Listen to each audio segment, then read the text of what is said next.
Hola a todos, sean muy bienvenidos al evento pre-lanzamiento del curso online Multiresistencia 2023, Manejo de infecciones asociadas a cuidados de la salud en la era de la multiresistencia.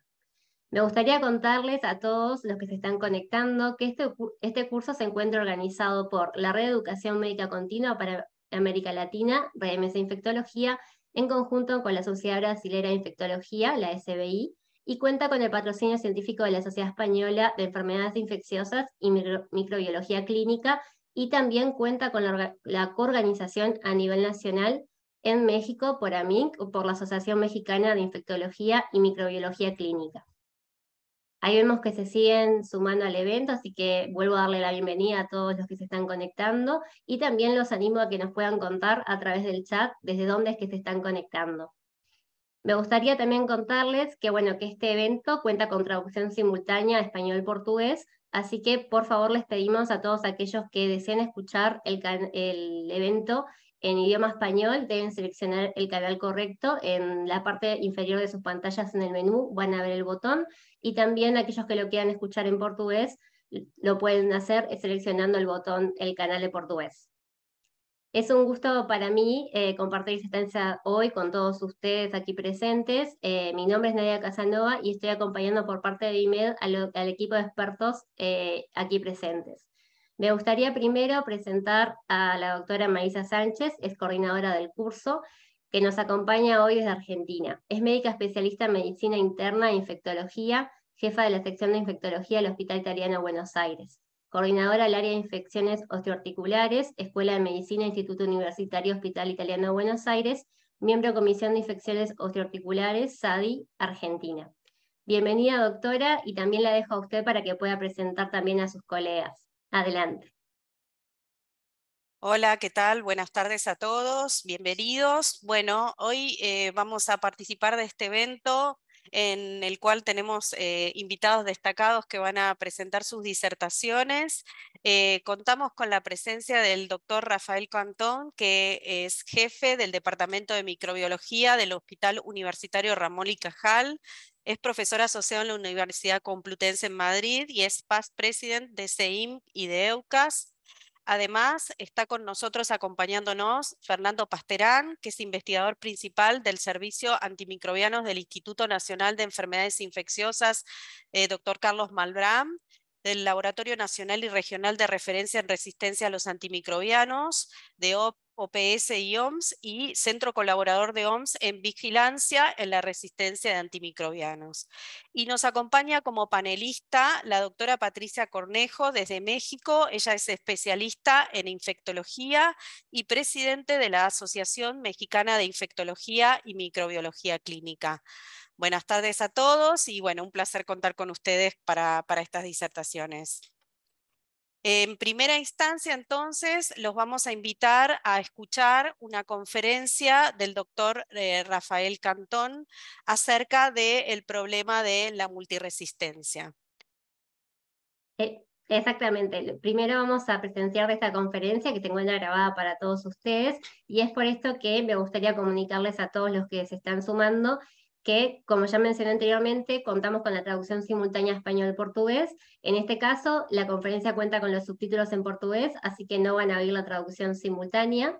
Y bueno, y contarles que para evitar que se tapen los subtítulos, lo que vamos a hacer es inhabilitar el chat por el momento. Una vez que terminemos de ver la conferencia, lo vamos a volver a habilitar, pero de todas formas contarles que sí se encuentra habilitado la sección de Q&A, de preguntas, de sección de preguntas y respuestas, así que si quieren escribir lo pueden hacer por allí. Pero por el momento lo que vamos a hacer ahora es inhabilitar el chat.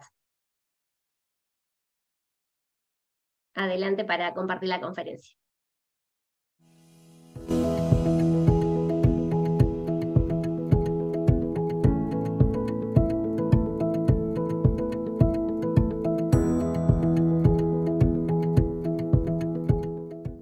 Muchas gracias por estar aquí con todos nosotros esta tarde en Latinoamérica y esta noche en España. El curso que iniciamos ahora es el de Multiresistencia 2023, Manejo de infecciones asociadas a cuidados de la salud en la era de la multiresistencia.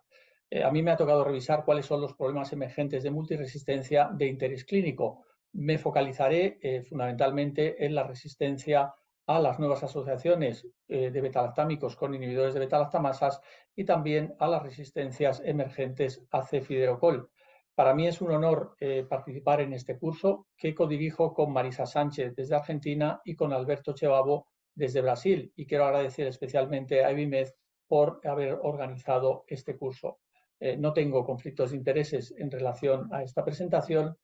Y con esta primera diapositiva lo que quiero es recordarles cuáles son los problemas de resistencia a los que nos enfrentamos actualmente.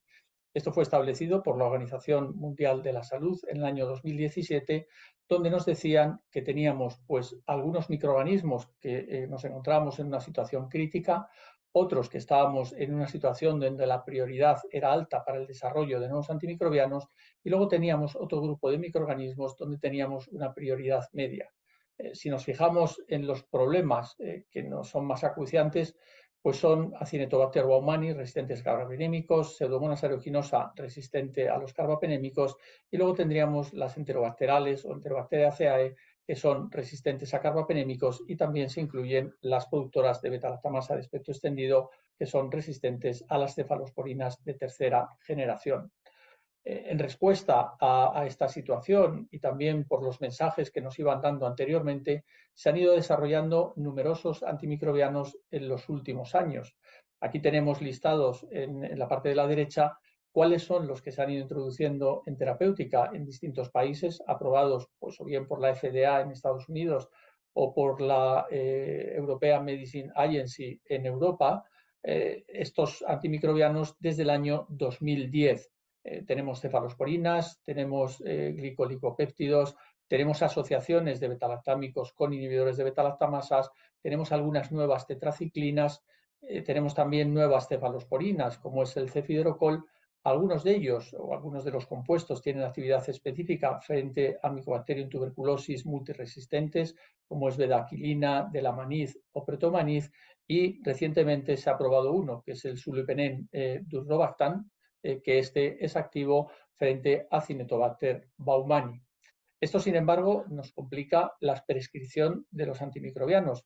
Debemos conocer cuáles son los perfiles, ajustados en muchos de los casos pues a ese mecanismo potencial de resistencia que pueden tener.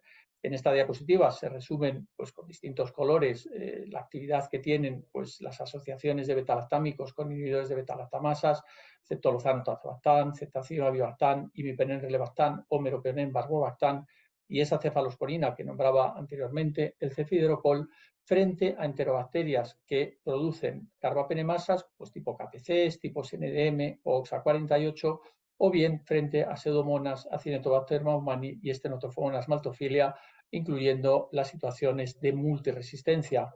Vemos que no siempre cubren todos los microorganismos, aunque el cefiderocol podría cubrir todos ellos. Y como decía, la prescripción de antimicrobianos y la elección se nos complica. Debemos conocer la epidemiología y debemos también tener guías clínicas.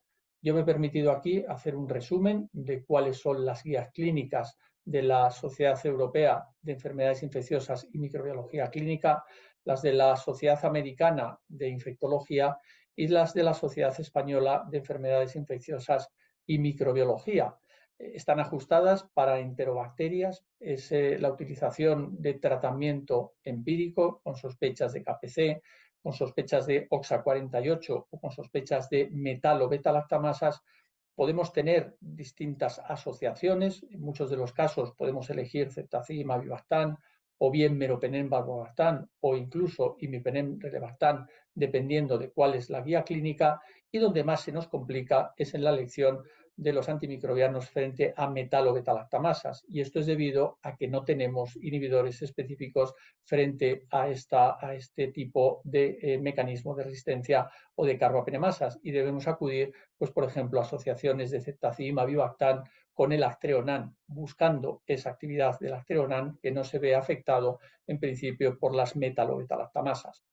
Esto probablemente es complejo el resumirlo en una diapositiva, y este va a ser uno de los objetivos del curso, precisamente desgranar en función de los fenotipos de resistencia o en función de los casos clínicos que vamos a presentar cuáles son las mejores opciones terapéuticas para el tratamiento de los pacientes que tienen infecciones complejas e infecciones complejas producidas por mecanismos, por bacterias con mecanismos de resistencia complejos. Son bacterias, por tanto, que expresan un fenotipo de multiresistencia. ¿Y cuáles son los nuevos mecanismos de resistencia que incluso nos podemos encontrar a estas asociaciones de betalactámicos con inhibidores de betalactamasas o incluso a estas nuevas cefalosporinas, destacando en este caso el cefidrocol? En esta diapositiva lo que resumo es cuál es el perfil de inhibición de esas carbapenemasas o incluso betalactamasas de espectro extendido que ejercen esos inhibidores de betalactamasas, tazobactán, avibactán, barbobactán o relebactán. Como ven en esta parte que encuadro, en donde están incluidos estos que he nombrado, tazobactán, avibactán, barbobactán y relebactán, se inhiben pues, de manera mucho más eficaz el avibactán, que nos cubriría a carbapenemasas de clase A, a carbapenemasas de clase C, o incluyendo pues, las cefalosporinasas de tipo AMC, y podríamos incluir aquí también las AMC plasmídicas, pero no cubren las metalo-betalactamasas. Tendríamos otros inhibidores, como es el barbobactán o el relebactán, que inhiben betalactamasas de clase A, también inhiben betalactamasas de clase D, de clase C, no inhiben las betalactamasas de clase D y tampoco inhiben las de clase B. No tenemos actualmente disponibles ningún inhibidor que sea eficaz frente a estas metalo-betalactamasas, pero existen ya algunas asociaciones que llevan el taniborbactán, que es el último que expreso en esta tabla, en concreto la cefepima taniborbactán, que está en fase 3 en los ensayos clínicos, que cubre todas las carbapenemasas, incluye también las betalactamasas de espectro extendido de clase A e incluye también la mayoría de las metalo-betalactamasas y por lo tanto podrá ser una opción terapéutica interesante en un futuro. Sin embargo, en los últimos años hemos asistido a la emergencia de resistencias a algunas de estas combinaciones, en concreto la asociación de ceftazidima-avibactán, y esto se produce por mutaciones en las secuencias de las proteínas de las KPCs. Las KPCs son carbapenemasas de clase A que son inhibidas por el avibactán, pero cuando se producen algunas mutaciones en su secuencia, el avibactán no es eficaz y por lo tanto el fenotipo de resistencia que expresan es esa resistencia a ceftazidima-avibactán. Su distribución es diferente en las distintas áreas geográficas. Aquí he recogido pues, este mapa que aparece en una publicación relativamente reciente en Antimicrobial Agents and Chemotherapy de septiembre del año pasado y podemos observar que son mucho más prevalentes estas variantes de KPC, están expresadas en los círculos en color azul en Europa o en zonas de África, y sin embargo son algo menos prevalentes en Latinoamérica. Nuevamente, insisto que debemos conocer cuál es la epidemiología local en nuestra área geográfica o incluso en nuestra propia institución para luego poder realizar tratamientos adecuados, sobre todo cuando vamos a elegir los antimicrobianos de forma empírica. Esto es una situación que ocurrió en nuestro hospital. Observamos cómo se producía el desarrollo en 3 pacientes que estaban infectados por cepas de Klebsiella pneumoniae productoras de KPC3, cómo se producía a lo largo del tratamiento la resistencia a ceftazidima-avibactán. Estudiamos molecularmente a qué era debido esta situación y pudimos observar que en todos los casos era debido a la emergencia de variantes de esas KPC3, pues KPC46, KPC66 o KPC92, que eran inicialmente sensibles a ceftazidima-avibactán y posteriormente cuando expresaban estas variantes de KPC eran resistentes a ceftazidima-avibactán. Sin embargo, observamos un efecto curioso que se denomina sensibilidad colateral, que era que estas cepas en principio eran resistentes a los carbapenémicos, pero recuperaban la sensibilidad a estos compuestos. Por lo tanto, pasaban de un fenotipo de ser sensible a ceftazidima-avibactán y resistentes a los carbapenémicos a ser resistentes a las asociaciones de ceftazidima-avibactán y sensibles a los carbapenémicos. Se incluía también la sensibilidad, al menos por estas variantes, a las asociaciones de carbapenémicos con inhibidores de carbapenemasa, como podría ser el relebactán o el barbobactán. Esto abre incluso nuevas expectativas de tratamiento, no solamente con ceftazidima bivactán, pero a lo mejor también con carbapenémicos, bien en rotación o en asociación, para aquellos casos complicados donde se pueda producir la emergencia de estas resistencias, que, repito, tienen un concepto que está asociado a lo que se denomina sensibilidad colateral. Esto también nos complica desde el punto de vista de los laboratorios. En esta misma revisión que hacía anteriormente mención, pues incluyen una serie de antibiogramas donde inicialmente podemos tener una KPC3 en la parte de la izquierda de la pantalla, pero por mutaciones en esa secuencia emergen fenotipos que pueden ser muy parecidos a las beta-lactamasas de espectro extendido, y por lo tanto debemos estar atentos a la lectura de los antibiogramas para intuir la presencia de estos fenotipos, incluso fenotipos como este que está producido por la KPC66, que se produce sensibilidad pues, a todos los antibióticos beta-lactámicos, con la excepción de la ceftazidima. Incluso al principio podíamos pensar que ese disco de ceftazidima no está bien, que no está cargado con antibiótico y por eso no se produce una inhibición, pero sin embargo esta cepa produce esa variante de KPC, o en la parte de la derecha tendríamos pues un fenotipo que es el que comentaba anteriormente, con esa sensibilidad colateral. Se recupera la sensibilidad a los carbapenémicos y se mantiene la resistencia a la ceftazidima y a la asociación de la ceftazidima con el avibactán. Esto también nos complica a la hora de utilizar algunas pruebas que son muy útiles en el laboratorio para reconocerlas. Esto es un trabajo que se ha realizado en un hospital en España, en el Hospital Reina Sofía en Córdoba, donde pues, además de constatar esa resistencia colateral, utilizaron inmunocromatografías habituales para detectar estas carbapenemasas, y no siempre la presencia de estas variantes de KPC se asocian con resultados positivos en la inmunocromatografía. Por ejemplo, la KPC31 ofrece resultados con una marca comercial de inmunocromatografía, un resultado negativo, y por lo tanto nuevamente se nos pueden pasar desapercibidas si no hacemos un análisis exhaustivo de ese fenotipo de sensibilidad y posteriormente un estudio pues utilizando técnicas moleculares. Desgraciadamente, estas variantes de KPC se asocian en muchos de los casos a lo que denominamos clones de alto riesgo. En esta tabla se resumen algunos de estos clones de alto riesgo. Quiero hacer referencia a Klebsiella pneumoniae y al ST307, que aquí es precisamente donde el caso anterior, expresado en la situación que ocurría en nuestra institución con esa emergencia de variantes KPC, se nos asoció a este clon de alto riesgo de Klebsiella pneumoniae, que se denomina ST307, utilizando pues distintas técnicas de microbiología molecular, como puede ser el MLST o la secuenciación de genomas completos, y luego estableciendo esa relación de los genes para poder estructurarlo en estos clones de alto riesgo. Simplemente un recordatorio: los clones de alto riesgo son bacterias eficientes para colonizar, que por el mero hecho de estar persistentes en las superficies, en las mucosas, pueden adquirir mecanismos de resistencia, y esto es lo que precisamente ha ocurrido con este clon de alto riesgo ST307. Se describió en Europa pues, en los años 90, posteriormente se describió pues, asociado a resistencia a cefalosporinas de tercera generación, presentaban beta-lactamasas de espectro extendido pues, del tipo ZXM, y ya pues, más recientemente, a partir de la década del año 2010, pues aparece la resistencia a los carbapenémicos, incluyendo estas resistencias pues, debidas a beta-lactamasas de KPC, más recientemente las resistencias asociadas a esas variantes de KPC, y mucho más recientemente la resistencia a cefidrocol. Son cepas, como digo, que van adquiriendo mecanismos de resistencia de forma gradual. Recordar que el cefidrocol es una cefalosporina de última generación, es una catecol cefalosporina que tiene la particularidad de penetrar muy bien al espacio periplásmico a través de las porinas. Utiliza también un transportador de hierro debido a su estructura que tiene el cefidrocol, y también tiene una alta eficacia para unirse a las PBPs.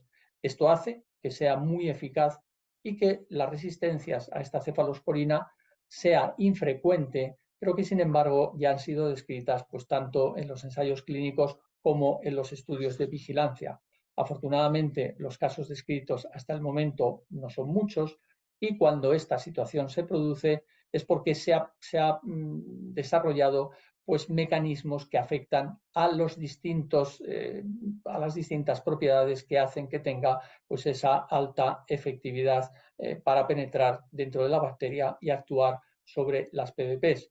Se ha asociado resistencias por modificaciones en las PDPs, por afectaciones del transporte utilizando esos canales del hierro y también asociados pues, a distintas beta-lactamasas que en muchos de los casos están hiperproducidas y cuando esta situación de hiperproducción de estas beta-lactamasas se desarrolla asociado a los anteriores, se produce una elevación de las concentraciones mínimas inhibitorias. Tuvimos ocasión de revisar este tema en una publicación pues, relativamente reciente del año pasado. Aquí tenéis algún ejemplo de cómo se incrementan estos valores de concentraciones mínimas inhibitorias pues, para el ciperidocol, en Klebsiella pneumoniae, en Enterobacter ploaque, en Escherichia coli, en Pseudomonas aeruginosa o incluso en Acinetobacter baumannii y otros no fermentadores. Y en la parte central de la tabla pues tienen cuáles son esos mecanismos de resistencia que estarían asociados bien por mutaciones en los sistemas de transporte del hierro, bien por mutaciones en sistemas de transporte de los beta-lactámicos o por la asociación de algunas variantes de KPC, como teníamos expresado para ceftazidima avibactam, o por el sumatorio, en muchos casos, de los distintos mecanismos de resistencia mencionados. Y esto es precisamente lo que tuvimos ocasión también de ver en nuestro hospital. Durante la etapa de COVID, de mayor utilización de antimicrobianos, pudimos ver 4 pacientes que estaban infectados y colonizados por cepas que eran resistentes a ceftazidima avibactam. Eran cepas de Klebsiella pneumoniae que pertenecían a ese clon de alto riesgo, el ST307, que producían la KPC 62, pero que tenían también asociada resistencia al cefidrocol. Producían esa KPC 62, producían también una beta-lactamasa de espectro extendido CTXM15 y también tenían mutaciones en las porinas y tenían también afectaciones de la PBP2 en este caso, a diferencia de lo que había sido descrito en otras cepas resistentes que tenían la PBP3 alteradas.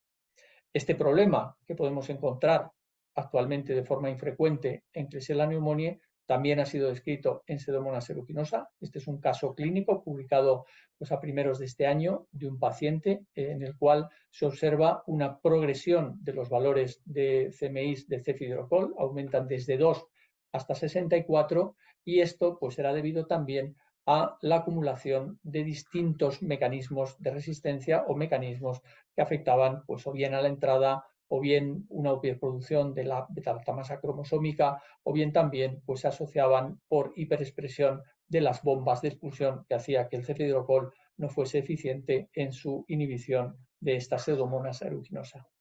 In vitro también podemos generar mutantes. Este es un trabajo muy reciente, de mayo de este año, donde utilizando Pseudomonas aeruginosa hipermutadoras podemos ver también que se pueden producir el desarrollo de resistencia replicando lo que ocurre en los pacientes que tienen fibrosis quística, donde precisamente por esa acumulación de distintos mecanismos nos podemos encontrar también, aunque de forma infrecuente, cepas de Pseudomonas aeruginosa que son resistentes a cefidrocol.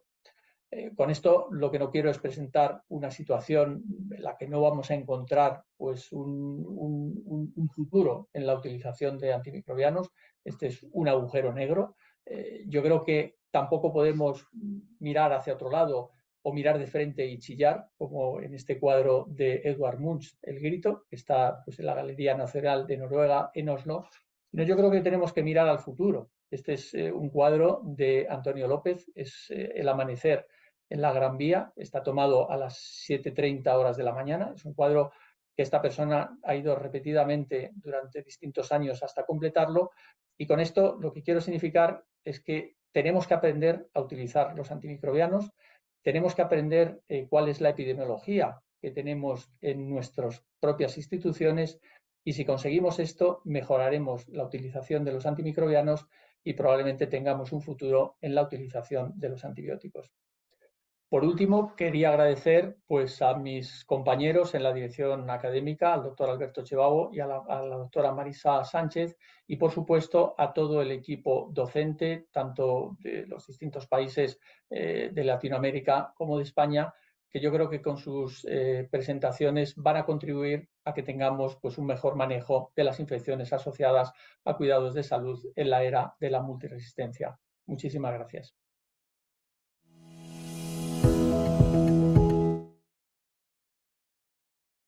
Bueno, muchas gracias, doctor Cantón, por haber preparado esta conferencia muy enriquecedora y muy interesante para todos ustedes. Bueno, primero que nada, me gustaría contar que somos más de 830 personas conectadas, así que bienvenidos a todos los que se han ido sumando durante la presentación. Y vuelvo a contarles que este evento cuenta con la traducción simultánea, así que para aquellos que deseen escuchar el evento en español, por favor seleccionen el canal español, y aquellos que deseen escuchar el evento en portugués también deben seleccionar el botón correcto de portugués.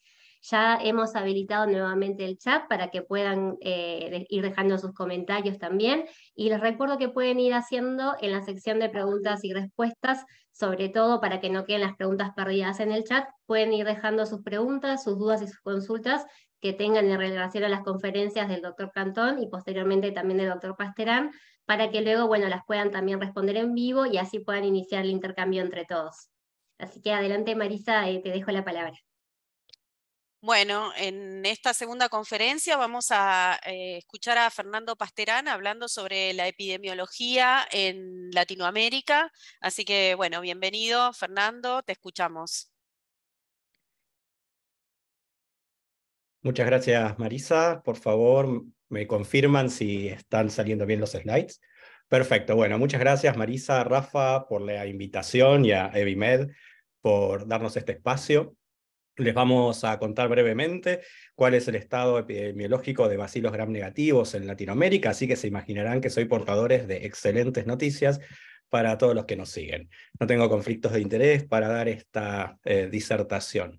Un aspecto muy importante en la concientización de la problemática de la resistencia antibiótica fue dada por un consorcio dedicado a ponerle finalmente números a esta pandemia silenciosa, algo que todos los que trabajamos en el tema imaginamos que tenía estas dimensiones sanitarias. Sin embargo, fue hasta esta publicación donde se pudo establecer que la carga de enfermedad por resistencia antibiótica es realmente muy alta, afectando a casi 5 millones de personas, y 1,5 millones, o un poquitito menos, son muertes directamente atribuibles a los eventos de RAM, siendo 3 los síndromes clínicos que más carga de enfermedad provocan, asociadas a resistencia, como la infección del tracto respiratorio inferior, bacteriemias y las del tracto urinario.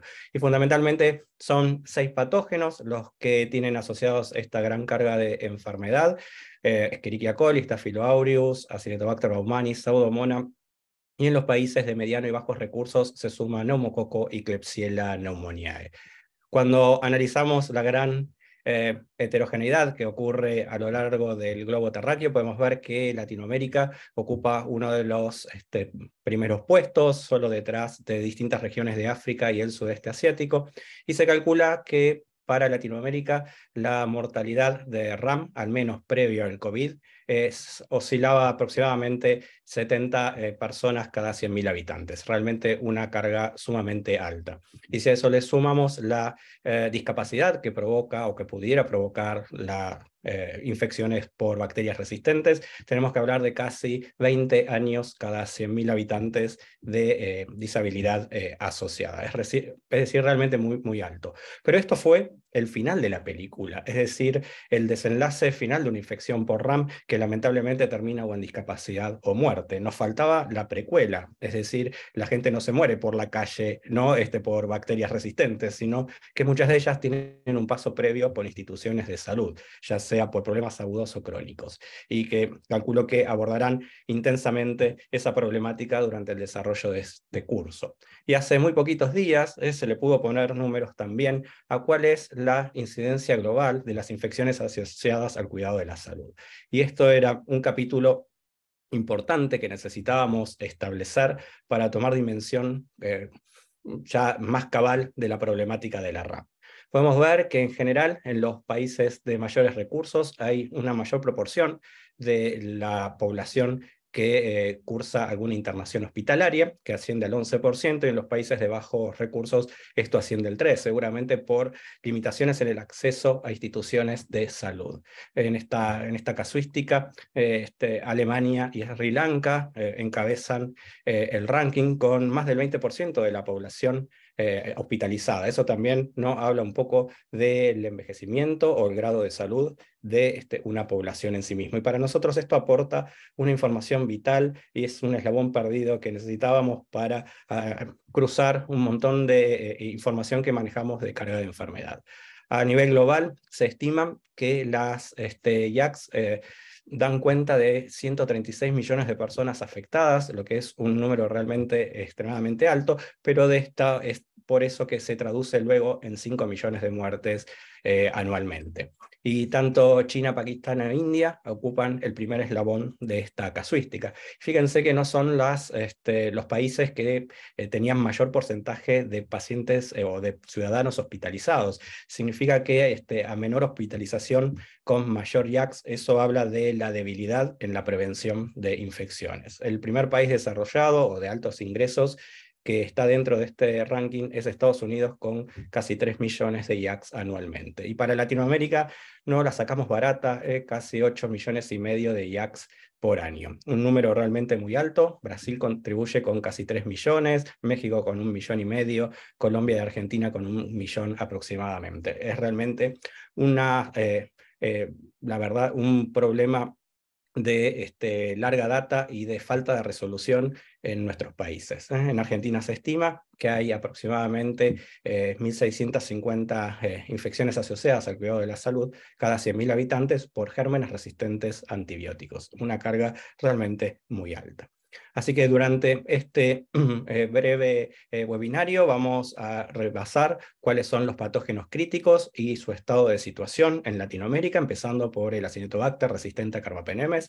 Podemos ver a través de la vigilancia de la red Relabra previo al COVID que son muy pocos los países que reportan datos que tienen tasas por debajo del 50% de resistencia a carbapenems en Acinetobacter. Todos los demás países de la región van a estar por arriba, por ejemplo Panamá y Ecuador con 60-70%, México, Salvador y Chile entre 70 y 80%, y el resto de los países con tasas realmente alarmantes de resistencia a carbapenémicos en Acinetobacter entre un 80 y 90%.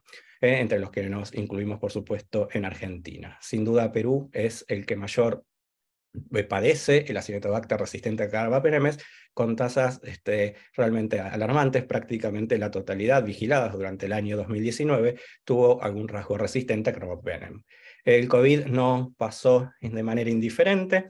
Los pocos países que pudieron reportar durante las primeras olas de COVID, ya que sabemos que se dificultó en muchos lugares o se discontinuó la vigilancia, pero aquellos 7 países que ofrecieron la posibilidad de continuar la vigilancia, en 5 de ellos se pudo ver incrementos notorios y significativos de la resistencia a carbapenémicos en Acinetobacter. Solo en Colombia y Ecuador permanecieron con las tasas previas. Pero fíjense que tanto Guatemala o Argentina también se unieron al club de los 90% con resistencia a carbapenémicos.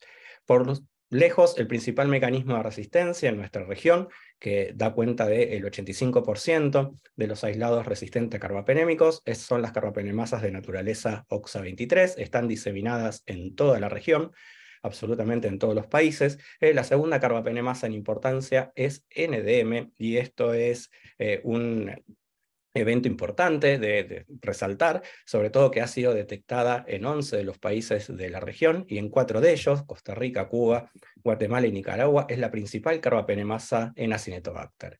Esto marca un poco el futuro, ¿no?, de la antibioticoterapia con las drogas de última línea, como cefidrocol, que se puede haber comprometido en Acinetobacter con este rasgo de resistencia, lo mismo que sulbactam durlobactam.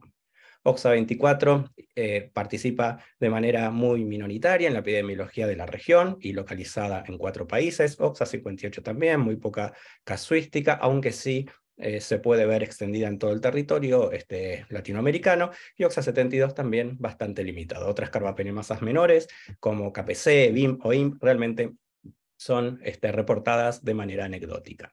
Esta resistencia a carbapenemas está movilizada por 4 clones de alto riesgo, fundamentalmente los clones de ST79, 15 y 1, y más reciente el ST25, asociado fundamentalmente ST25 a la diseminación de carbapenemasa de naturaleza NDM. Algo que nos ocurrió en nuestro país, cuando identificamos por primera vez esta carbapenemasa de naturaleza NDM, quisimos conocer un poco cuál era su dinámica de diseminación y cuáles eran los efectos epidemiológicos que podía traer la incursión de un nuevo mecanismo de resistencia en esta especie.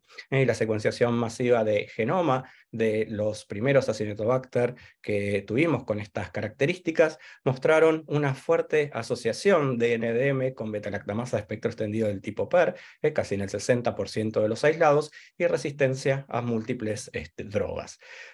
Llamativamente, NDM se encontró en localización cromosómica en Acinetobacter baumannii y plasmídica en los Acinetobacter de especies distintas. Como les decía, estos Acinetobacter que producían NDM, este determinante genético se encontraba en una isla genómica de múltiples genes de resistencia que conferían entonces capacidad de resistir aminoglucósidos, rifampicina, fosfomicina, y por supuesto se sumaba a la NDM para resistir cefalosporinas de espectro extendido. Pero hoy sabemos que además esta beta-lactamasa de espectro extendido del tipo PER tiene una fuerte capacidad de inactivar o hidrolizar cefidrocol, y de hecho en los estudios posteriores que se hicieron sobre esta serie de Acinetobacter, e incluyendo algunos más, pudimos ver que la resistencia a cefidrocol en los productores de NDM prácticamente es paralela a la cantidad de aislados que tiene esta isla genética, rondando un 60% versus el 8% de resistencia a cefidrocol en los Acinetobacter que no producen NDM. Pasando al otro patógeno de prioridad crítica, en nuestra región, Pseudomonas aeruginosa, podemos ver que las tasas de resistencia siempre están en alerta. No vemos países con colores verdes, lamentablemente, y esto hace entonces pensar en un compromiso serio de las drogas de última línea. Es decir, en muchos de estos países las tasas de Pseudomonas aeruginosas difíciles de tratar superan el 25 al 40%. Tenemos 3 focos calientes en la región, fundamentalmente asociados a cepas productoras de carbapenemasas, como vamos a ver a continuación, que son Perú, Bolivia, y se suma más reciente México con altos niveles de resistencia a las drogas de importancia clínica. Un estudio reciente que compara la producción de carbapenemasas en las distintas áreas geográficas del país, del globo, da cuenta que por ejemplo, en la región de Norteamérica, la producción de carbapenemasas en Pseudomonas aeruginosa es realmente muy inusual. Solo el 2% de los aislados producen carbapenemasa, seguido por Oriente Medio, donde el 30% solo de los aislados van a tener una carbapenemasa asociada, fundamentalmente de naturaleza IMP. Le sigue entonces la región de China, donde la frecuencia de resistencia a carbapenémicos, de carbapenemasas asciende al 32%. Fundamentalmente vemos en estas latitudes la prevalencia de KPC en las Pseudomonas aeruginosas como principal mecanismo de resistencia mediado por carbapenemasas. Le sigue Singapur y Australia, con un 57% de resistencia mediadas por carbapenemasas, donde tanto IMP y NDM son responsables de una buena proporción de estos aislados, y en el podio de la producción de carbapenemasas se encuentra Latinoamérica. Lamentablemente, casi el 70% de los aislados estudiados en este consorcio, que se evaluaron por secuenciación masiva, presentaron resistencia mediada por una enzima. Y tanto KPC como BIM son las principales enzimas, seguido de carbapenemasas de naturaleza GES propias de esta región. Pero lo más importante, aparte de la epidemiología, es que esto se traduce en una implicancia clínica, consecuencias clínicas bastante poco felices para nuestra región. Así vemos que comparando la evolución de los pacientes incluidos con estas carbapenemasas, se ve que en las infecciones ocurridas en Latinoamérica se produce la mayor mortalidad a 24 a 14 días, a 30 días empatamos con Medio Oriente. Y el problema que tenemos es que la población que se muere es más joven y más sana que la que ocurre en el resto de los países. Es decir que a mayor prevalencia se le suma también la mayor capacidad de tener desenlace final en pacientes con menor severidad de infección. Es decir, que estamos claramente fallando en prevenir las infecciones. Y esto podemos ver que en Latinoamérica circulan, al menos en la mitad de los casos, se pueden encontrar clones de alto riesgo, como les comentaba Rafa en su presentación, fundamentalmente 235 y 111 responsables de estos casos.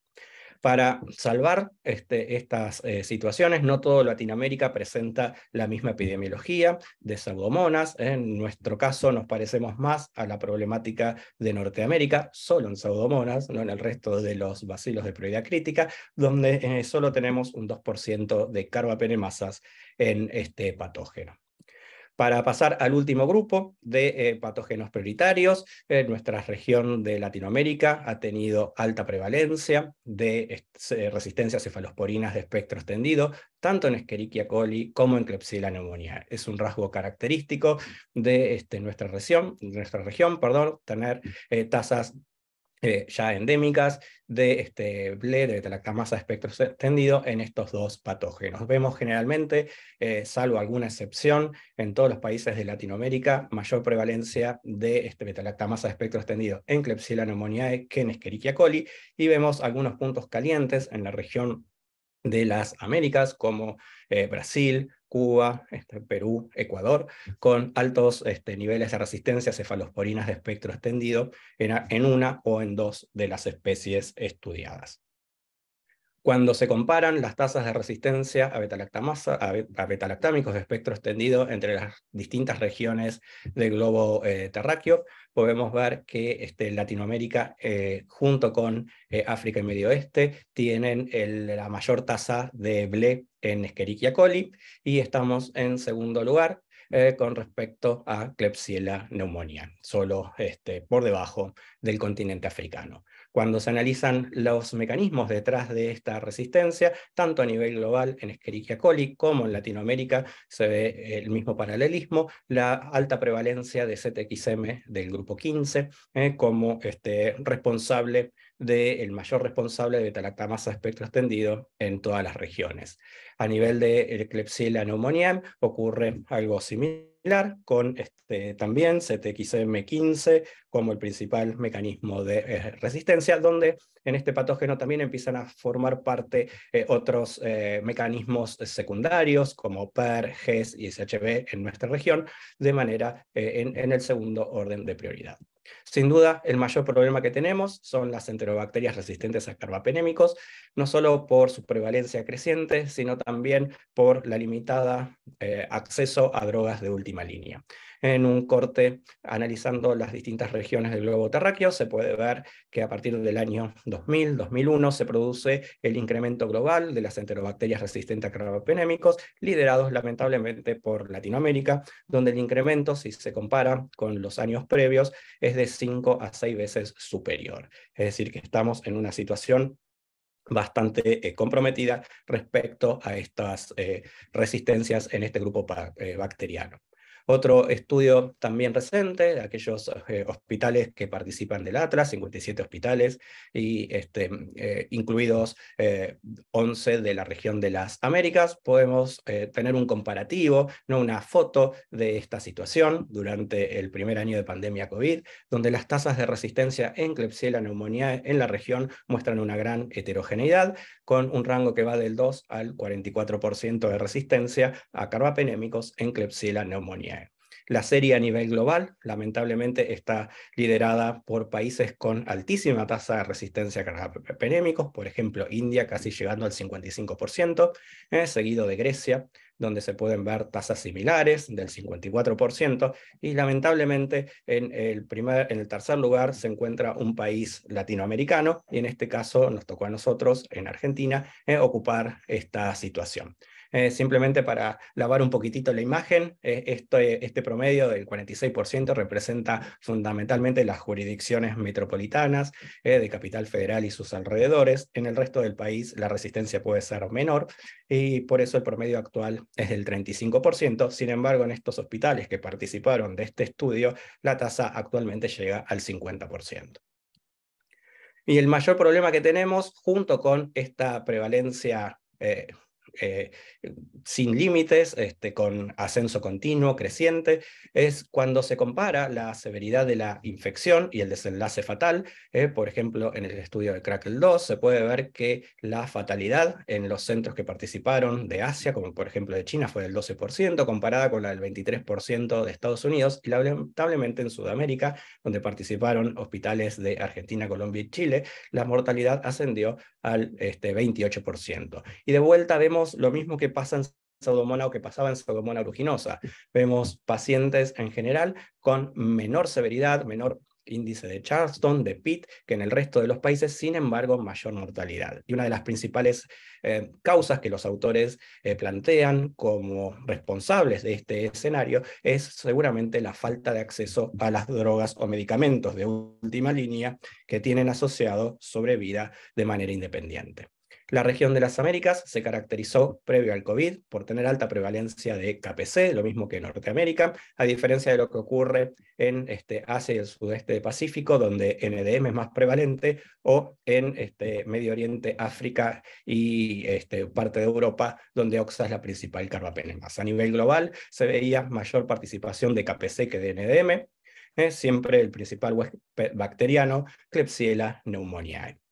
Con este escenario previo al COVID, nos enfrentamos a un desafío importante para nuestros sistemas de salud, con un estrés muy fuerte de todo el equipo médico y del equipo sanitario, y esto se tradujo fundamentalmente en cambios epidemiológicos de mucha importancia para la región de las Américas y seguramente para otras regiones del globo terráqueo, donde NDM cobró fuerza y se empezó a imponer en prevalencia frente a KPC en muchos de nuestros países. Tanto es así que en el estudio de Atlas se reporta ya en 2020 que en 6 de los 10 países que aportan datos de los mecanismos de resistencia, se encuentra NDM como el principal mecanismo mediando resistencia a carbapenémicos. Y en los 4 restantes, por supuesto, KPC. Es así que a nivel de toda la región de las Américas, y esto es para tener un pantallazo de lo que circula, sabemos que el equilibrio es muy volátil y dinámico, lo que ocurre hoy puede ser superado por eventos impredecibles en el futuro, pero ya vemos que en el mapa empiezan a pintarse países de verde asociados a metalo-beta-lactamasa, como por ejemplo Paraguay, Uruguay, Perú, Colombia e incluso Argentina, y muchos países de Centroamérica. En Argentina, que monitoreamos los mecanismos de resistencia desde el comienzo de la epidemia de enterobacterias resistentes a carbapenémicos, simplemente para mostrarles los últimos años, podemos ver cómo KPC, de ser prácticamente dominante, el principal mecanismo del más del 90% de los casos, se redujo a solo el 40%. Y esto fue superado a partir de noviembre del año 2021 por NDM, que alcanzó el primer puesto. Oxacilinasas nunca tuvo un peso de importancia, y en el último tiempo se sumaron los dobles productores, contribuyendo a la epidemiología global. Es decir, que este cambio en los mecanismos de resistencia seguramente se traduce en cambios importantes, en la necesidad de evaluar las alternativas terapéuticas, y se suma a un aumento absoluto en el número de casos, que pasó del 10% al 35% en tan solo una década. No sabemos cómo va a continuar este escenario en el futuro. Para ir terminando ya, el último evento de importancia sanitaria que ocurrió en la región durante la pandemia de COVID fue la emergencia de los productores múltiples de carbapenemasa, algo que ya había antecedentes, pero en general no involucraba las combinaciones que se detectaron durante las olas de COVID. Es así que en esta en esta etapa se publican entonces la emergencia de las combinaciones de KPC y NDM en múltiples países de la región. En Colombia publican triples combinaciones que se duplican o triplican en casuística en los años previos y posteriores al COVID. También en el resto de los países se empiezan a documentar la asociación de KPC con NDM y pensemos que era un mundo detenido, ¿no? Donde las fronteras estaban cerradas, así que poco podemos atribuir en este caso al tráfico de personas estos eventos y hacen más que pensar en eventos independientes de emergencia. También se reportan beta-lactamasas o carbapenemasas que antes no circulaban en esos países, por ejemplo, OXA48 en Chile y en Guatemala, también NDM en Belice y Dominicana. Como vemos, el COVID vino a complicar aún más este escenario epidemiológico. Nosotros quisimos conocer un poquitito más a qué se debió esta emergencia, al menos en nuestro ámbito territorial, y pudimos ver que la mayor combinación de KPC o NDM estaba asociada a KPC2, pero había dos variantes de NDM contribuyendo a esta combinación de carbapenemasas múltiples, NDM1 y NDM5. Y fundamentalmente lo asociamos asociado al ST307, como les contaba Rafa, así que un hecho, un evento epidemiológico más para sumar a la lista de este clon de alto riesgo, que fue la diseminación tanto de NDM1 o NDM5 con KPC2. Para conocer la epidemiología de la región todavía es muy prematuro, solo apareció un trabajo reportado en Brasil, donde también vinculan a clones de alto riesgo las emergencias de NDM1 y KPC2, en este caso al ST11 del complejo colonial 11. Y para finalizar, frente a esta epidemiología, las drogas de última línea son extremadamente necesarias. Una de ellas, como mostraba Rafa en sus guías, es Aztreonam avibactam. Afortunadamente, los trabajos que usan repositorios globales, tanto como el CENTRI o el Atlas, muestran una actividad homogénea de esta combinación previo y posterior al COVID. Sin embargo, siempre es importante contar con datos locales y vigilancia continua. Así lo hacemos en nuestro país desde hace ya 3 años, y este es el resumen de la sensibilidad de todos estos aislados analizados. Se puede ver que tiene todavía una tasa de sensibilidad casi exquisita, esta combinación por arriba del 96%. Y la resistencia fundamentalmente está vinculada a distintos mecanismos, como la hiperproducción de beta-lactamasa de espectro extendido, del tipo PER, la combinación de distintas beta-lactamasas hiperexpresadas sumadas a déficit de porina, y más recientemente alto nivel de resistencia en Klebsiella pneumoniae mediada por mutaciones en la SHB cromosómica que genera beta-lactamasa de espectro extendido y resistencia a los inhibidores simultáneamente. Para acompañar este cambio epidemiológico en la región, desde el Laboratorio Regional de Referencia, acompañamos con distintas herramientas, con algoritmos, protocolos y verificaciones, ya sea para mejorar y optimizar el diagnóstico de la búsqueda de patógenos prioritarios, tanto en enterobacterales, pseudomonas, como en Acinetobacter, también para ofrecer herramientas fenotípicas para sospechar la presencia de estos dobles productores y evitar entonces el subdiagnóstico de alguna de ellas, y desde siempre acompañando, ¿no?, con pruebas de sensibilidad a drogas de última línea como colistina, o más recientemente poder contar con herramientas de documentación en el laboratorio de microbiología para avalar o rechazar el uso de la combinación de Aztreonam avibactam. Como vemos, tenemos un escenario muy complejo. Recientemente realizamos las verificaciones de distintos sistemas comerciales, de tal forma de poder desafiarlos con los mecanismos prevalentes, al menos en nuestro país, y tratamos que sean representativos para la región.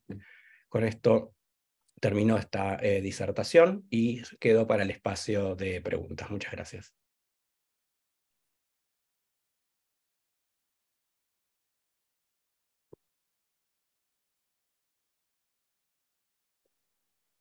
Muchas gracias, doctor Bajerán, por la presentación. Realmente ha sido también muy completa. Hemos recibido un montón de comentarios a través del chat que nos han dejado y también notamos que están haciendo un montón de preguntas en lo que es la sección de preguntas y respuestas, así que en cualquier momento ya comenzamos a contestar esas preguntas. Le doy el paso entonces a la doctora Marisa para que pueda presentar también al doctor Alberto Chebabo, que se nos ha unido a la transmisión en vivo. Bueno, sí, buenas tardes, doctor Chebabo. Para los que no lo conocen, el doctor Chebabo es el director médico del Hospital Universitario Clementino Fraga Filho y es actualmente el presidente de la Sociedad Brasilera de Infectología en Brasil, ¿no? El doctor va a estar como codirector de este curso, así que bueno, le damos la bienvenida y lo sumamos para este espacio de comentarios y preguntas y respuestas. Si ustedes están de acuerdo, lo que podríamos hacer es comenzar con algunas de las preguntas que fueron volcadas al chat por los participantes del evento. Así que, bueno, voy a empezar comentando algunas. Una de las primeras creo que está dirigida a la ponencia del doctor Rafael Cantón, a quien agradezco por la disertación, al igual que a Fernando, y pregunta sobre esto que comentaba acerca de la posibilidad bueno, de volver a tener sensibilidad a los carbapenems y con el tratamiento, digamos, en estas cepas podría, digamos, después volverse a desarrollar resistencia, digamos, en esas cepas que recuperaban la sensibilidad. Si esto está estudiado y si tiene alguna experiencia en relación a eso. Bueno, muchísimas gracias, Marisa, y muchísimas gracias a todos los que estáis conectados. Somos casi 1000 Sí, los que estamos participando en el evento. La sensibilidad colateral está captando mucho la atención, ¿no? Que eso abre expectativas de tratamiento, como decía anteriormente. Hasta el momento lo que estamos es describiendo esta situación, pero nos falta todavía una perspectiva clínica de si realmente podemos recuperar para el tratamiento a esos pacientes que anteriormente eran resistentes. Un aspecto que sí se ha observado es que muchas veces vuelve a revertir esa sensibilidad que teníamos, con esa sensibilidad colateral, pero muchas veces se debe a que las infecciones son mixtas por esos mutantes con las cepas originales y por lo tanto esto también abre expectativas de si realmente el tratamiento debe ser en rotación, como decía anteriormente, o si probablemente debamos hacerlo a la vez. Yo creo que todavía es pronto. Nosotros estamos trabajando a nivel in vitro en el laboratorio para que nos pueda servir de modelo y poder ofrecer una experiencia que sea útil posteriormente con los pacientes. Bueno, muchas gracias. Otra de las preguntas, y tal vez más orientada a ver si Fernando nos puede hacer un comentario en relación a esto, tiene que ver con, bueno, este curso está fundamentalmente enfocado al problema de la multiresistencia en infecciones asociadas al cuidado de la salud, pero sabemos, por datos que han sido presentados recientemente en ECCMID, que, bueno, hay reportes de enterobacterias resistentes a carbapenemes en la comunidad. ¿Podrías hacer algún comentario en relación a esto, Fernando? Sí, la verdad que sorprendió, ¿no? Algunas casuísticas y otras que han sido publicadas recientemente, ¿no? En Asia publican un 10%, ¿no? de enterobacteriales resistentes a carbapenémicos en pacientes de la comunidad. En Italia, por primera vez, la resistencia a carbapenémicos, tanto en Acinetobacter como en enterobacterias resistentes a carbapenémicos, supera en la comunidad a los pacientes hospitalizados. Y esto tiene un poco que ver, ¿no? Con esa fracción de población que normalmente, o en épocas sin eventos sanitarios, ¿no? De gravedad, tiene, ¿no? que asistir a los hospitales. Es ese cambio tan brusco donde tal vez 20 o 30% de la población tuvo que ser asistida en una institución de salud, puede dar cuenta de estos cambios. Realmente la colonización puede ser muy precoz. En el estudio de Krakel se hizo un subanálisis, ¿no? de las enterobacterias resistentes a carbapenémicos y como se hizo retrospectivamente, no se contaba con toda la información disponible y se trató de depurar lo más, de hacerlo de manera más pristina posible, ¿no? Entonces solo se consideraron como de origen de comunidad aquellas infecciones que, por supuesto, ocurrieron dentro de las primeras 48 horas de internación, pero en aquellos pacientes que no tenían ninguna enfermedad de base, ¿no? De tal forma de asegurar que no habían tenido contacto previo con el sistema de salud. Y alcanzó un 10% en el subanálisis. Pero de ese 10% hay solo una fracción donde a nivel genético, a nivel molecular, las bacterias manifiestan factores de virulencia que las harían posible, ¿no?, de competir con el resto de la flora intestinal. Uno entiende que a nivel hospitalario barre flora intestinal normal, y por eso puede entonces estas bacterias resistentes colonizar rápidamente ese nicho. Pero en los pacientes de la comunidad es más difícil, ¿no? Si no tienen consumo de antibiótico, que esto ocurra, y se necesita entonces que la bacteria tenga factores para que inhiba a los competidores. Y solo se encontró de ese 10%, una pequeña fracción que ascendía al 10 o el 15%, es decir, que estamos hablando de un 2% del total de las cepas analizadas, tenían estos factores de virulencia para que realmente puedan generar un brote en la comunidad. Entonces, realmente es una fracción menor. Lo que vemos en general en estos estudios, entonces, para concluir, es que estos porcentajes altos de resistencia o crecientes, ¿no?, de colonización en pacientes de la comunidad obedece más, ¿no?, a personas que tuvieron un tránsito por el sistema de salud y permanecen colonizados, más que a un verdadero brote de cepas con capacidad de diseminarse en la comunidad. Perfecto, muchas gracias. Bueno, vamos a seguir con algunas de las otras preguntas. Maximiliano Pavón pregunta acerca de, teniendo en cuenta las cepas de Pseudomonas multiresistente con resistencia a Casabi y a Ceftolozano tazobactam, cuando se hace el método de Carba-Blue y son negativos, ¿cómo llegamos por algoritmos a la detección de OXA y si será que pueden ser inhibidas por EDTA?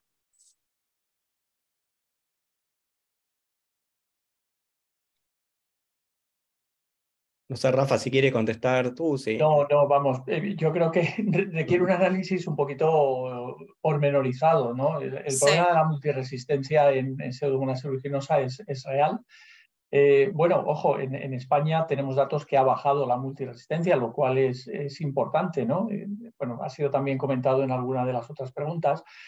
Pero yo creo que aquí probablemente no nos van a dar las pruebas fenotípicas la clave de cuál es el mecanismo de resistencia. Vamos a tener que utilizar pruebas moleculares, si no ir más allá, incluso utilizando la secuenciación de genomas completos para poder escudriñar cuál es el resistoma y saber cuáles son exactamente esos mecanismos de resistencia, porque no va a ser uno exclusivamente, sino que van a ser varios. Puede tener una metal o metalactamasa con un problema de resistencia por déficit de porinas, incluyendo también las bombas de expulsión, con lo cual podemos ver esos fenotipos realmente multiresistentes que afectan, pues, a todos los antibióticos, incluyendo estos de última generación que comenta en la pregunta este colega. Sumaría un breve comentario, ¿no? Sobre todo que está utilizando pruebas como el Carba-Blue, etcétera, que en general para nosotros tienen un rol de rule-in, es decir, de seleccionar, ¿no?, un posible mecanismo, pero no para hacer el rule-out, es decir, un resultado negativo puede obedecer a otros mecanismos o incluso una carbapenemasa de bajo grado, de bajo nivel, o puede ser una GES en nuestra región. O sea que siempre hay que darle, ¿no?, a las pruebas un rol en el laboratorio y en el contexto del antibiograma. Perfecto. Yo quería preguntarles en relación a los datos que comentaste del Crackle y los datos de mortalidad de Latinoamérica. Nosotros en el hospital tuvimos la oportunidad de participar del estudio y conocemos los centros que participaron acá en la Argentina. Si pensás, Fernando, que esta mortalidad aún, digamos, puede estar subestimada porque los centros que participaron son de centros urbanos grandes, de alta complejidad. ¿Cuál es tu opinión en respecto a eso? Sí, sanidad privada, mayoritariamente. Es que sí, está subestimada porque en el estudio que se hizo de Embarcar, le contamos a los colegas de Latinoamérica que durante el COVID se realizó un estudio coordinado por la Sociedad Argentina de Infectología para documentar el impacto clínico de las infecciones por bacilos negativos resistentes a carbapenémicos. Por supuesto que la mitad de los casos correspondió a Klebsiella neumonía, productora de carbapenemasa, y acá sí participaron casi 40 centros o un poquitito más. Fue una masiva participación, se registraron casi 500 episodios. Nos todos estamos esperando la publicación en un paper, pero ya tuvimos comunicaciones en Congreso y muestra que la mortalidad en Klebsiella neumonía en bacteriemias es del 50%. Es decir, que es mucho más alta a la cifra que se muestra en el Crackle. Es decir, que estamos en una situación claramente peor y que obviamente, ¿no? Que los pacientes con mayor índice de PIT o añosos son los que se llevan la peor parte, pero también se llevan la peor parte aquellos que reciben tratamientos con colistina, por ejemplo, en combinaciones, donde la mortalidad llega al 56%. Entonces, realmente está subestimado el Crackle y el escenario es realmente mucho más dramático, ¿no? Sobre todo si no se tiene acceso a nuevas drogas, donde el estudio demostró que la mortalidad en los pacientes que recibían avibactam, ya sea con ceftazidima para las KPC o con Astrionam para las NDM, recordemos que en esta serie NDM fue la principal carbapenemasa, la mortalidad asociada era solo del 14%. Así que nunca es cero, ¿no? Para que sea cero hay que prevenir la infección, claramente. Totalmente. Pero 14 versus 56 es un claro, ¿no? Indicador de sobrevida. Así que la situación es mucho más grave, sobre todo si no se tiene acceso a la medicación de alto costo. Bueno, quería preguntarles a Patricia, a la doctora Cornejo y al doctor Chevavo si quieren hacer algún comentario en relación a la situación en México o en Brasil. A ver si quieren comentar algo. Eu posso comentar em relação ao Brasil, né? A gente tem realmente uma preocupação grande com a resistência de KPC. Hoje, de uma forma geral, entre enterobactérias, 40% a 50% de resistência de produção de carbapenemase, a grande parte por KPC, mas a gente já tem descrição de OXA48 também no Brasil e de metalobeta-lactamase, principalmente NDM, girando aí em torno de 10%. Em Pseudomonas aeruginosa, apesar de a gente ter uma resistência aos carbapenêmicos também elevada, a maior parte dessa resistência ela é causada não por enzimas do tipo KPC ou metalo, mas sim, na grande maioria, por AMP-C, né, e associado à alteração de porina, levando a essa resistência, né? A presença de carbapenemase em Pseudomonas aeruginosa ainda é baixa no Brasil, mas ela vem, de alguma forma, aumentando nos últimos anos, principalmente depois da pandemia de Covid-19. Então, e a Acinetobacter, que a gente tem um percentual de resistência alto, né? Principalmente nos locais onde a gente não tem uma boa estrutura de controle de infecção, né? Porque o Acinetobacter tem essa característica de se manter no ambiente, de ser fácil de transmissão. Então, quando você tem uma desestruturação do ambiente hospitalar, facilita, né, que o acineto se mantenha e se propague, né, se dissemine no ambiente.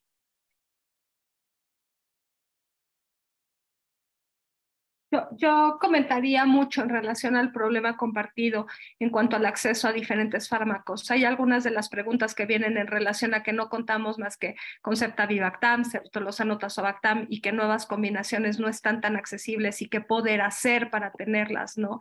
Y bueno, desafortunadamente a veces no queda en nuestras manos, ¿no? Queda mucho en la parte regulatoria a nivel gubernamental, los costos, tener mayor acceso a estas y poder de alguna forma tener tratamientos para estos pacientes, porque por lo menos en México lo que tenemos es lo que comentaban previamente, o sea, tenemos fosfomicina, tenemos polimixinas, fosfomicina únicamente vía oral, entonces tenemos mucha limitación en cuanto al tratamiento de estas bacterias multidrogoresistentes, que igual no, el porcentaje no es tan alto, pero que van increciendo en el curso de los últimos años.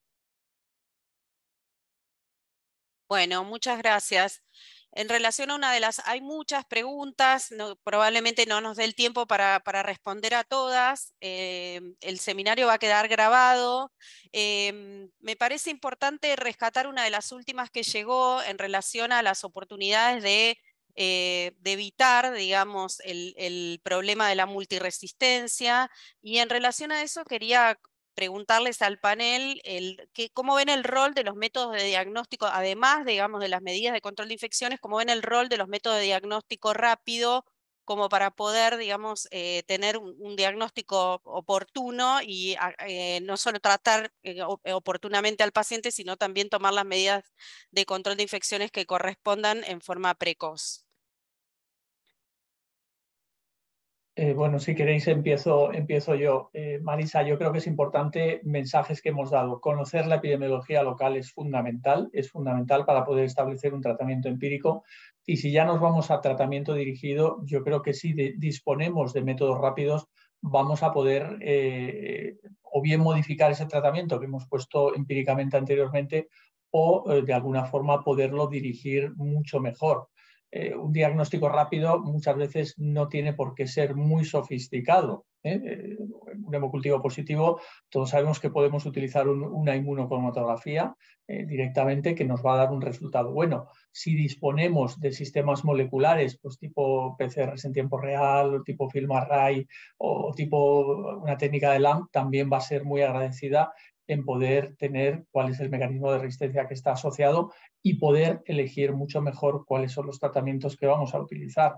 En mi presentación he puesto algunas tablas dependiendo de cuál es ese mecanismo de resistencia. No siempre son los mismos antibióticos y por lo tanto vamos a tener mejor posibilidad de tratar a esos pacientes. Bueno, Sí, excelente. Solo para sumar, calculamos que el recambio tecnológico se va a producir, ¿no? Antes o después, según la capacidad, ¿no? de cada una de las regiones. Se transformarán en el estándar de cuidado del mañana, aquellos métodos que responden más rápido, tendremos que entonces transitar este cambio, ¿no? Claramente se traducen no solo, como contaba Rafa, en un mejor diagnóstico dirigido o diagnóstico documentado, ¿no? Sabiendo un mecanismo de resistencia. Está claro que disminuyen los días de internación. Sistemáticamente todas las revisiones muestran que los métodos rápidos disminuyen la estadía hospitalaria, y eso seguramente se traduce en disminución de costos, ¿no? Sobre todo para la sanidad privada.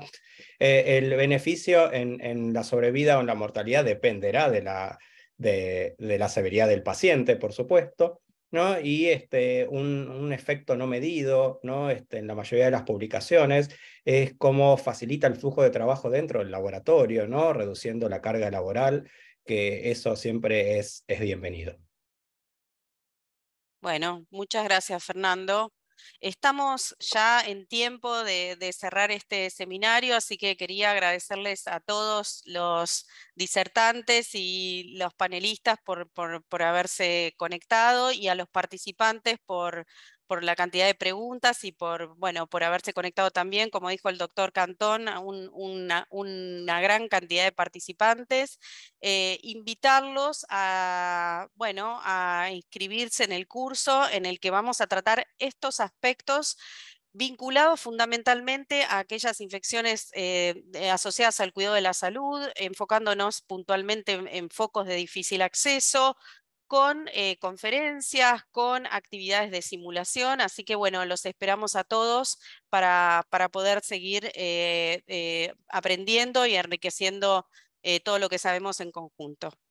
Nadia, si querés hacer algún comentario en relación a especificaciones técnicas y logísticas. voy a tomarme estos últimos 2 minutos del evento para mostrarles unas breves diapositivas donde van a ver un poquito a grandes rasgos comentarios del curso. Bueno, aquí primero que nada en pantalla van a poder ver el link de la página web del curso, rms.net/multiresistencia-2023. Ahí van a encontrar toda la información general y más detallada también del curso. Bueno, contarles que contamos con muchas sociedades auspiciantes que nos acompañan a través de este curso. Y bueno, es un curso que se encuentra dirigido a infectólogos, intensivistas, internistas, microbiólogos, bioquímicos, técnicos de laboratorio, farmacéuticos, enfermeros en control de infecciones, y también está dirigido a otros profesionales de la salud que se encuentren interesados en las temáticas. El objetivo general de este curso, bueno, contarles un poquito cuál es actualizar el conocimiento y manejo de las infecciones asociadas a cuidados de la salud en un escenario complejo y cambiante de los microorganismos multiresistentes y la disponibilidad en la práctica clínica diaria de nuevos antimicrobianos que conviven con otros ya bien conocidos. La dirección académica de este curso, bueno, es compuesta por los aquí presentes, el doctor Cantón, el doctor Chevao y la doctora Marisa Sánchez. Y contarles que los organizadores locales, aquí presentes se encuentra la doctora Patricia Cornejo, también se encuentra como coordinador local, como docente de curso, el doctor Luis Alfredo Ponce de León, y como docente de la MIC, la doctora Alicia Estela López. Acá en pantalla van a poder ver este gran equipo docente que los va a acompañar durante el curso. Como pueden ver, son expertos reconocidos a nivel internacional que nos van a acompañar desde España, desde Argentina, desde Colombia, Estados Unidos, y también nos acompañan, por supuesto, desde Brasil. Bueno, aquí un poco, para que puedan ver en pantalla, en realidad, no meterme mucho en esto, pero a grandes rasgos tenemos 8 semanas de curso donde pueden ver a grandes rasgos cuáles son los ejes temáticos. Dentro de cada módulo académico van a encontrar conferencias magistrales que están ya grabadas, materiales de lectura y también simulaciones clínicas con videos de resolución de casos para que puedan hacer. La modalidad de este curso va a ser totalmente online, es 100% online. Como mencioné, los materiales están exclusivamente diseñados para este curso, y lo bueno es que cada módulo cuenta con un foro de intercambio, así que ustedes van a poder estar intercambiando siempre con sus colegas internacionales, y contarles que van a estar acompañados por tutores dentro de cada módulo, así que cualquier pregunta, cualquier duda que ustedes realicen a través de los foros, van a estar siempre respondidas por ellos. Y bueno, y como mencioné, la duración va a ser de 28 semanas. Este curso comienza el 26 de julio. La participación es totalmente asincrónica, ustedes van a poder conectar en los horarios que tengan más disponibilidad para hacerlo, y se espera un mínimo de dedicación de 4 horas semanales. La apertura de cada módulo, porque habrá un módulo por semana, va a ser cada miércoles. Aquí simplemente en pantalla van a poder ver una imagen de lo que van a ver una vez que ingresen al campus virtual. Ustedes van a recibir su usuario y contraseña una vez que se inscriben al curso. Por favor, si no la recibieron aún, sugerimos que puedan revisar siempre sus casillas de spam o correo no deseado, o en todo caso escribir a soporte@ime.net, que siempre van a estar para asistirlos. En la parte inferior de la pantalla siempre van a encontrarse con los módulos académicos del curso, y dentro de cada módulo van a tener el contenido adecuado de las conferencias y las actividades. Y un tema importante a tener en cuenta en el momento que realicen el curso es en este apartado programa que ven aquí. Una vez que ustedes finalicen el módulo y lo hayan completado, en este sector tiene que aparecer de color verde. Una vez que vaya apareciendo de color verde cada uno, significa que tienen el módulo completo. Así van a poder ver los foros de intercambio ubicados dentro de cada módulo. Y bueno, y por último contarles un poco sobre la aprobación de este curso. Para que ustedes reciban un certificado con la carga horaria y demás, se debe aprobar un mínimo de 5 módulos de un total de 8, y de caso contrario, con la aprobación de un módulo de un total de 8, obtendrán una constancia de participación. Contarles que las actividades las van a poder realizar una vez que abra cada módulo, y van a estar disponibles hasta la fecha de fin de curso, que en este caso va a ser el 19 de septiembre. Y bueno, finalizando con esta presentación del curso, contarles que las inscripciones obviamente continúan abiertas, ya que comienza el 26 de julio, y aquí en pantalla van a ver también nuevamente la página web del curso donde pueden realizar su inscripción.